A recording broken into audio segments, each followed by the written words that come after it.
जैसा कि हम देख रहे हैं यहाँ पे को इवोल्यूशन की बात करते हैं। Evolution of two species with respect to each other.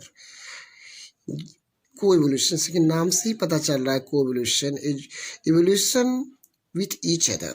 Two species की जब हम कंपेयर करते हैं तो हम देखते हैं कि को इवोल्यूशन कैसे होता है। इसको हम नेचर में कहाँ देख सकते हैं? Where we can see the coevolution example.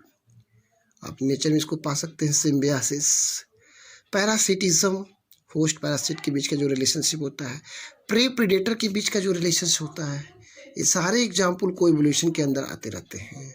जैसा कि आप देख सकते हैं कि जहाँ होस्ट और पैरासाइट के बीच की जब हम बात करते हैं तो आप देख सकते हैं प्रे प्रेडेटर के बीच की बात करते हैं तो जो प्रे हमेशा नए नए मैकेनिज्म इन्वॉल्व करता है to protect themselves from the predator, and predator हमेशा नए नए मेथड्स अप्लाई करता रहता है टू कैप्चर द प्रे। इस फिनोमेना से भी आप देख सकते हैं कि को इवोल्यूशन का बेस्ट एग्जांपल दिखता है। एक नई हाइपोथेसिस यहाँ पे जुड़ी हुई है जो भी CSIR में आ चुका है, red Queen hypothesis. Red Queen hypothesis की हम बात करते हैं जो एक बार CSIR 2015 में आ भी चुका है। रेड क्वीन हाइपोथेसिस 2015 में आप देखें तो ये क्वेश्चन आया हुआ है, 2015 में आया हुआ है CSIR में क्वेश्चन आया हुआ है रेड क्वीन हाइपोथेसिस। तो यहाँ हम इसको भी समझने का प्रयास करेंगे। रेड क्वीन हाइपोथेसिस क्या होती है, या इसको आप यहाँ देख सकते हैं। The prey are constantly evolving better way to escape from the predators while the predators are involving new way for the catching।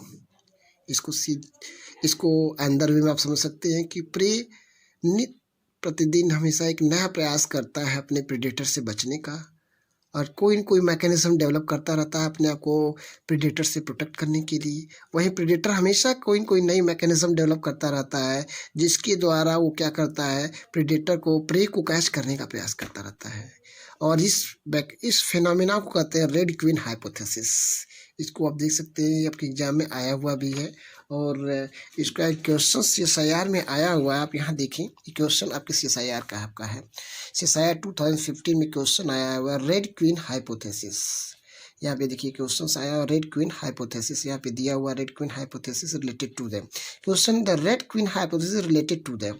यहाँ पे देखिए पहला option the mating order inherent to the polygamous males. Second option दिया है the elimination by the deletion mutation by sexual reproductions, the mate selection process by the female in a lake.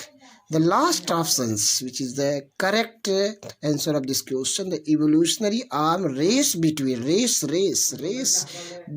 the host and parasite. This is the right answer of these questions. तो red Queen hypothesis कहता है कि जहाँ how the prey protect themselves from the predator, what are the mechanisms developed by the prey to protect themselves from the predators, while the predators, what are the mechanism developed to capture the prey. This mechanism is known as the red queen hypothesis. This question already has come in the CSIR 2015 examinations, so you should ready for the next questions which may be also come from this topic. That is very important for the co-evolution point of view. जो को-इवोल्यूशन point की बात करें, यहाँ पे आप देख सकते हैं जब हम डिफिनेशंस की बात करते हैं, यहाँ पे डिफिनेशंस की बात करते हैं तो evolution of two species with respect to each other, with evolution of two species with the respect to each other। अब इसकी बात आगे हम बढ़ते हैं तो देखते हैं कहाँ कहाँ पाया जाता है नेचर में है। तो यहाँ बेस्ट एग्जांपल आप देख सकते हैं होस्ट एंड पैरासाइट का रिलेशनशिप। होस्ट एंड पैरासाइट के बीच का जो रिलेशनशिप होता है वो आपका एक एग्जाम्पल है को इवोल्यूशन का। जैसा कि पैरासाइट हमेशा होस्ट पे डिपेंड रहता है, होस्ट हमेशा प्रोटेक्ट करने का प्रयास करता रहता है, तो इस तरह का इवोल्यूशन जो होता रहता है वो भी को इवोल्यूशन का एग्जाम्पल आता है। वहीं प्रे प्रेडेटर रिलेशनशिप की बात करते हैं, प्रे प्रेडेटर रिलेशनशिप की बात करते हैं तो ये भी रेड क्वीन हाइपोथेसिस से जुड़ा हुआ है कि प्रे हमेशा अपने आप को बचने का प्रयास करता है, प्रेडेटर हमेशा नई नई मैकेनिज्म इवॉल्व करता है अपने आप को कैच करने के लिए प्रे को। वहीं टाइप्स ऑफ कोवोल्यूशंस की बात करेंगे हम आगे टाइप्स ऑफ कोवोल्यूशन की बात करें। एक और एग्जांपल यहाँ दे सकते हैं म्यूचुअलिस्टिक स्पीसीज जैसे सिम्बियासिस, ये भी एक एग्जांपल कोवोल्यूशंस का है, इसको भी आपको रिमेंबर रखना है।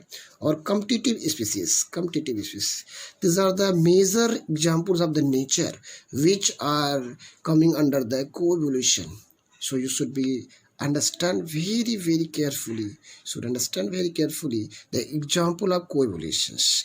जब हम टाइप्स ऑफ कोएवोल्यूशन की बात करते हैं तो यहाँ हम देख सकते हैं कि कोएवोल्यूशंस को दो भाग में डिवाइड किया गया, टाइप्स ऑफ कोएवोल्यूशन को टू भाग में डिवाइड किया है। एक है पेयर वाइज कोएवोल्यूशन, दूसरा आपका है डिफ्यूज इवोल्यूशन।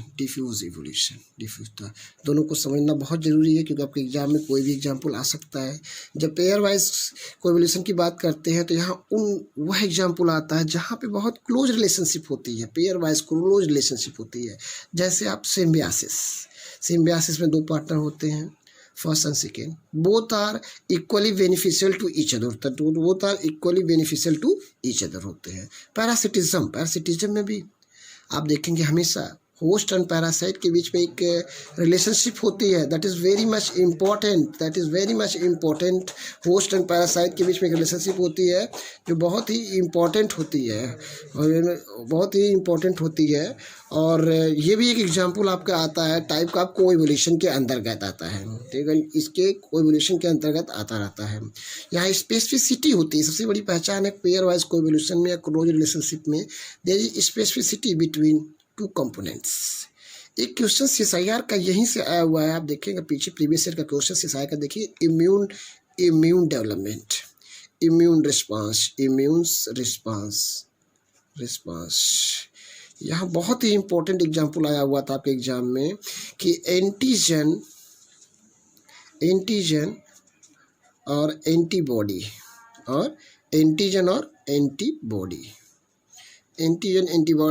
एंटीजन के अगेंस्ट जो एंटीबॉडी का डेवलपमेंट होता है, ये जो रिलेशनशिप है ये कैसा इवोल्यूशन है, दैट इज कोएवोल्यूशन।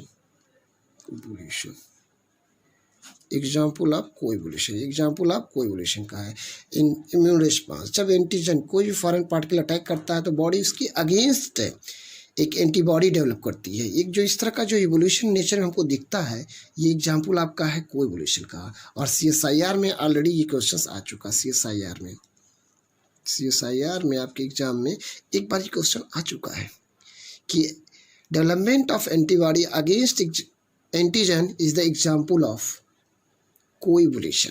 सो आप इसके लिए तैयार रहिए। दूसरा आपका सेक्शन आता है डिफ्यूज इवोल्यूशन। ये ऐसा कोएवोल्यूशन हमको वहाँ दिखता है जहाँ बहुत स्पेसिफिक रिलेशनशिप नहीं होती है, बहुत ही एक क्लोज रिलेशनशिप नहीं होती है। जैसे आपको देख सकते हैं प्रे प्रेडेटर का रिलेशनशिप, क्योंकि प्रेडेटर्स के पास प्रे कई सारे हो सकते हैं और एक प्रे का कई प्रेडेटर हो सकता है। पॉलिनेशन ऑफ एंजियोस्पर्म, कई प्लांटों के अंदर जो पॉलिनेशंस होते हैं वो भी इसके अंदर आता रहता है। इस तरह से आपने देखा कि दो तरह का एग्जाम्पल है, पेयर वाइज कोएवोल्यूशन और डिफ्यूज कोएवोल्यूशन, ठीक है। और ये बहुत ही इंपॉर्टेंट है coevolution point of the view से, जिसको आपको समझना है।